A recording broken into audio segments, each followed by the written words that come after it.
Bonjour à tous et à tous, j'espère que vous allez bien. Bon, la réalité nous rattrape, ou disons l'égout déborde. Vous savez quand il y a des reflux d'égout des circuits là, hydrauliques des immeubles, et les pauvres personnes qui vivent au rez-de-chaussée, au premier, au deuxième, se prennent le- les WC, hein, ça remonte. Et bien, c'est ce qui s'est passé au Stade de France ce week-end.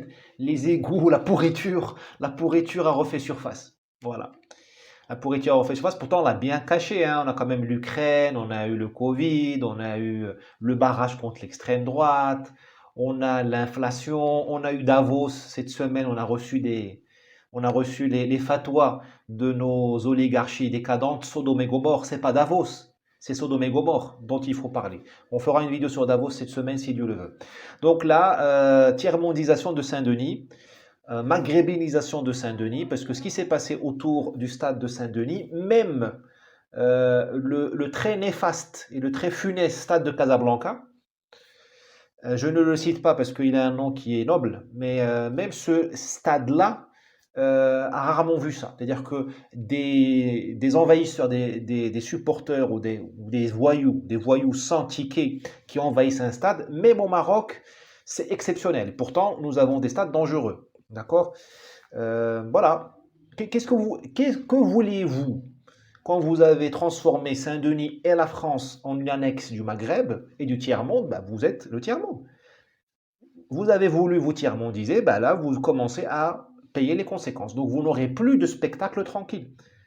Le foot est l'aimant à pourriture par excellence. Vous savez, c'est comme les membranes dans les filtres de clim, d'air climatisé, d'air conditionné, vous savez. Les membranes attirent la poussière. On dirait qu'elle attire. Voilà. Le foot attire les emmerdements parce que c'est un langage universel. Même si tu ne parles pas le français, tu comprends ce que c'est que le Real Madrid et le Chelsea et Barcelone. Tout le monde s'excite autour de ça. Moi, je ne comprends pas pourquoi on s'excite autour de ça. Moi, je comprends ceux qui s'excitent autour des Kardashians. J'en fais partie. Mais aller payer 400 livres ou 400 euros ou traverser la France pour aller, ou castagner les flics ou un civil juste pour voir des mecs en sueur, en short, qui tapent dans une balle, moi ça m'échappe. Mais bon, c'est comme la foi. C'est comme la foi, hein, c'est des choses, c'est très intime. Bon, donc le foot, c'est en avant-garde de la pourriture, mais demain, c'est déjà le cas. C'est la fête de la musique, c'est toutes les fêtes en public qui seront pourries par les phénomènes issus du tiers-monde. Alors, je vous invite, j'appelle très, très amicalement M. Darmanin, qui a tout compris sur tout, à venir faire un stage au Maroc. J'ai quelques contacts, et lui, il a certainement des contacts plus forts que les miens, pour qu'il fasse des stages. Envoyez vos CRS, ou je ne sais pas comment vous les appelez maintenant, se faire entraîner au Maroc, chez nos forces d'intervention rapide, pour la gestion des événements sportifs. Et là, vous allez apprendre comment gérer une foule maghrébine, tiers-mondisée. Il y a Pinochet, entre une parenthèse, Pinochet, il avait dit, bon, Pinochet, il a un côté monstrueux, évidemment, hein, je ne l'assume pas, mais bon, il a quand même existé, donc on va pas le canceller, on va pas l'effacer, donc on va le citer de temps en temps. Pinochet disait, une foule méfiante, tu la contrôles avec un cheval, un policier à cheval, police montée. Une foule hostile, tu la contrôles avec un blindé. Voilà. Bon. Écoutez, hein, n'allez pas aussi loin que le Chili. Le Maroc est à 2 heures de vol de Paris. Il est bien connecté avec Air France et Transavia si vous voulez pas prendre la compagnie marocaine. Et voilà, allez faire votre. Apprenez à à maintenir l'ordre dans un pays tiers-mondisé. Parce que Saint-Denis, c'est déjà Casablanca, c'est déjà. Je vais énerver un peu mes amis algériens, c'est déjà la banlieue d'Alger, je ne sais pas comment elle s'appelle. Voilà, c'est comme ça. Faut pas pleurer, faut pas accuser Poutine, comme Madame Aurore-Berger, elle a dit c'est à cause de Poutine. On n'a pas pu faire le match, je sais pas où, on FIFA. Non, c'est votre faute, les amis. C'est vous. Il faut envoyer la facture au PS. Envoyer la facture à M. Fabius, aux héritiers de M. Mitterrand, à M. Jospin, à Mme Guigou, à M. Badinter, à M. BHL, à toute la clique de gauche, à M. Cohn-Bendit, envoyer la facture aux communistes français, envoyer la facture à Davos. D'ailleurs, vous devriez envoyer des cars, ces jeunes chances pour la France qui ont cassé des choses hier, envoyez-les par car à Davos pour qu'ils égayent un peu Davos. Bon, voilà le fond de l'affaire. Après, si on prend un peu de recul, Là-dedans, il y a de quoi se réjouir et de quoi pleurer. De quoi se réjouir, c'est que le foot, c'est un ventilateur à pourriture, pour pas dire autre chose, depuis 30 ans. Et je suis ravi que le foot soit rattrapé par ses péchés, qu'il paye ses péchés. C'est mon côté un peu, j'allais dire noir, non. Je suis africain, mais je ne vais pas utiliser ce terme à mauvais escient. Mon côté sombre, je l'assume, méchant. Je suis ravi de voir l'UEFA boire l'urine qu'elle a versée dans la société. Parce que l'UEFA, la FIFA, toutes ces cliques ont vendu la mondialisation heureuse. Parce que qu'est-ce que le foot? C'est la mondialisation heureuse. C'est-à-dire liberté des capitaux, parce que le foot maintenant, hein, tu peux être actionnaire du PSG, le Qatar achète le PSG, un oligarque russe achète Chelsea, donc c'est le capitalisme débridé. C'est la liberté de circulation des êtres, des travailleurs. Neymar, il est à truc, il est à PSG, Saleh, il est à Liverpool. Voilà, donc le foot nous a intimidés, nous a influencés depuis 30 ans en nous disant, mais attendez, la mondialisation, c'est magnifique. L'immigration, qui est le corollaire de la mondialisation, c'est superbe. Voyez, nous avons Zidane. Rappelez-vous de Black Blamber. Ben, vous êtes servis, les gars. En 98, vous avez applaudi Black Blamber, là, vous êtes servis. Bon. Tout ça, c'est le foot. Voilà. Donc moi, je suis ravi que le foot commence à passer à la caisse. Ce n'est que le début. Ce n'est que le début. On verra ce qui va se passer au Qatar. Hein. On verra ce qui va se passer au Qatar. Parce que là, l'UEFA, la FIFA, c'est au Qatar. La FIFA et le monde du foot professionnel croient marcher sur l'eau. C'est l'effet Moïse. Ils croient ouvrir l'eau, tu sais, comme Moïse dans la mer Rouge. Sauf qu'ils ne sont pas Moïse. Ils n'ont pas Dieu avec eux.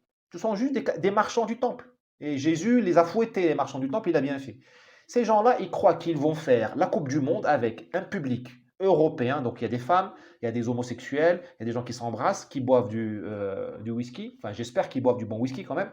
Au Qatar, mais vous êtes malades, les mecs. Vous êtes fous.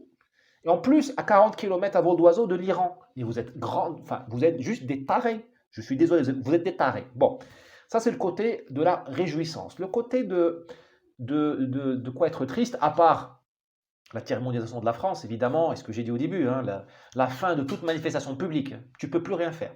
Tu as toujours l'arrivée des migrants, des migrantes, de je ne sais pas quoi, là, des jeunes, tout ça. C'est la stigmatisation des jeunes issus de l'immigration. C'est-à-dire que demain matin, lundi, enfin là, je tourne cette vidéo dimanche pour des raisons personnelles que je vous raconterai plus tard dans une autre vidéo. Elle sera diffusée demain lundi, 30. Demain le 30, un type qui s'appelle Driss, quand il va déposer, s'il dépose un dossier de logement, de demande de logement, appartement à Paris, tu sais, ou à Toulouse, pas un truc social, appartement, il va payer 1000 € par mois. Dans quelle disposition il va trouver le bailleur qui a vu la sauvagerie hier à Saint-Denis? Demain, un type qui s'appelle Driss. Tu vois, il pose un CV chez PSA, tu vois, avenue de la Grande Armée. Dans quelle disposition le recruteur de PSA, qui est un simple mortel, hein, tu sais, les DRH en général, c'est pas Martin Luther King, c'est pas Thomas Pesquet. Hein. Tu vois, les recruteurs, hein, j'ai pratiqué un peu, j'ai rien contre eux, mais j'ai vu le pire et le meilleur. C'est certainement pas une population, on va dire, c'est pas Chateaubriand, tu vois. Donc c'est des gens c'est simple mortel. Donc, il va venir demain un type qui s'appelle Rachid ou Driss. Le type, il vient de voir les enfants anglais pleurer, chialer devant le Stade de France à cause de la... Qu'est-ce que tu veux qu'il fasse de ce CV? Donc tu as une énième malédiction sur l'intégration et l'assimilation. Déjà, c'est très dur de s'assimiler, pour plein de raisons, notamment religieuses, ethniques, la sensibilité n'est pas la même. De toute façon, à quoi bon s'assimiler à une société dont Sandrine Rousseau fait partie? Ben, franchement, moi, ce serait à refaire 20 ans plus tard, 20 ans après mon arrivée en France en 99, ce serait à refaire, je ne me serais pas forcément assimilé. Parce que moi, je n'ai pas envie de participer à la même équipe de foot que Madame Sandrine Rousseau. C'est juste inconcevable. Madame Rousseau, Monsieur Cohn-Bendit, hein, Cyril Hanouna, tout ça. Moi, je ne veux pas appartenir au peuple de ces gens-là. C'est du snobisme, mais je m'en fous. On est encore libre. On est encore libre de s'assimiler à ce qu'on veut. Enfin, on ne s'assimile pas à ce qu'on veut. Dans la vie, on devient ce qu'on peut. En tout cas, dans ces histoires de sensibilité, de valeur, de mentalité, c'est l'hérédité qui parle. C'est le sang. Et l'hérédité, voilà, ça résiste. Bon, c'est un autre sujet. Donc, vous avez donc des jeunes de l'immigration qui font des efforts, parce qu'ils n'étaient pas tous. Enfin, autour de Saint-Denis, là, ceux qui ont fait du grabuge, certainement, ils viennent de l'immigration. Enfin, ce que j'ai vu à la télé, hein, moi, je ne suis pas ami de Monsieur Darmanin. Moi, je ne lui envoie pas des textos et des Snapchats. Mais ce n'est pas l'immigration de France. Je veux dire, c'est la pourriture. C'est comme une pomme. Voilà, l'immigration en France, c'est comme une pomme. Tu as une partie qui est bien, une partie qui n'est pas bonne. Bon. Donc là, la partie qui est bien, on est en train de ne pas lui rendre service. Et elle est victime de ces voyous, et elle est victime de M. Darmanin. Alors, est-ce que M. Darmanin est incompétent? Ou est-ce qu'il a voulu faire ça? Parce qu'il ne faut pas croire que nos élites sont abruties. Elles se comportent comme des abrutis, mais elles ne sont pas abruties. Parce que le grabuge là, à Saint-Denis, c'est très bien pour Darmanin, enfin, pour M. Macron, et ceux qui le commandent, parce que ce n'est pas Macron qui commande la France, à mon avis. Ça permet de calmer l'élite française, parce que là, elle est gargarisée. Tu sais, là, les gens, ils ont fait élire Macron, ils ont donné 2 baffes au Front National, ils ont écrasé les beaufs, comme ils disent. Là, ils sont gargarisés. Là, ils partent en vacances, assurés d'avoir 5 ans de tranquillité.